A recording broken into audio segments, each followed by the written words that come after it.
पति हो तो ऐसा। प्रियंका को शादी करके 1 महीना हो चुका था। सारी रस्में खत्म हो गई थी। अब गृहस्थी संभालने की बारी थी और किचन भी। प्रियंका ने अपने मायके में ज़्यादा कुछ काम नहीं किया था, इसलिए वह रसोई का भी काम इतने अच्छे से नहीं जानती थी। इस बात का उसकी सास को भी पता था, क्योंकि लड़की देखने के कार्यक्रम के समय प्रियंका के मायके वालों ने उनसे कुछ भी नहीं छुपाया था। और इस बात से उसके ससुराल वाले भी खुश थे कि कम से कम उन्होंने झूठ तो नहीं बोला। अपने बेटे के लिए प्रियंका पसंद आने की वजह से सास ने भी उसका साथ देते हुए कहा था कि चिंता मत करो, जो तुम अपने माँ से नहीं सीख पाई वह मैं तुम्हें सिखा दूंगी। माँ ने अपनी उस कही हुई बात पर अमल करना शुरू कर दिया था। चाय, दाल और ऑमलेट बनाना तो वह पहले ही प्रियंका को सिखा चुकी थी। आज कोई मसालेदार सब्जी बनाना सिखा रही थी। सास ने प्रियंका को लाल मिर्च सिलबट्टे में पीसने को दी, क्योंकि वो खुद भी कई सालों से इसी तरह मसाला पीसा करती थी।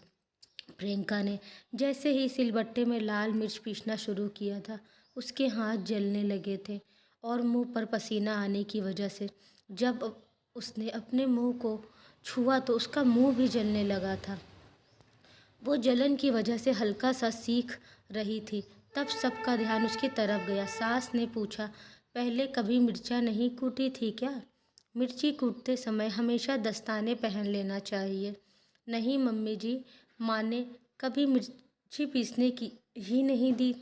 हाँ, कभी कभार धनिया और अदरक पीस लेती थी, लेकिन जब भी मिर्ची पीसने के लिए मैं मांगती तो माँ कहती कि तुम इससे दूर रहो, जलन होगी। प्रियंका बोली, ठीक है, कोई बात नहीं। अब अच्छे से हाथ और मुंह धो लो और थोड़ा घी लगा लो और साइड पर जाकर बैठ जाओ, थोड़ा आराम मिलेगा। और आगे से ध्यान रखना कि हमेशा हाथ और मुंह ढक कर ही मिर्ची पीसना। सास ने प्रियंका से ये कहा। प्रियंका के हाथ अभी भी जल रहे थे, जो उसके चेहरे से साफ नजर आ रहा था। महेंद्र अपनी बीवी की ऐसी हालत देख नहीं रह पा रहा था।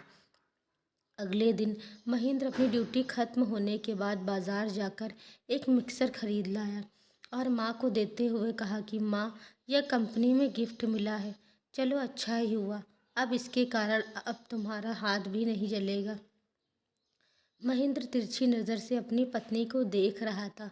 उसकी यह हरकत माँ ने भी देख ली। माँ बोली, अच्छा जी, अब समझ में आया।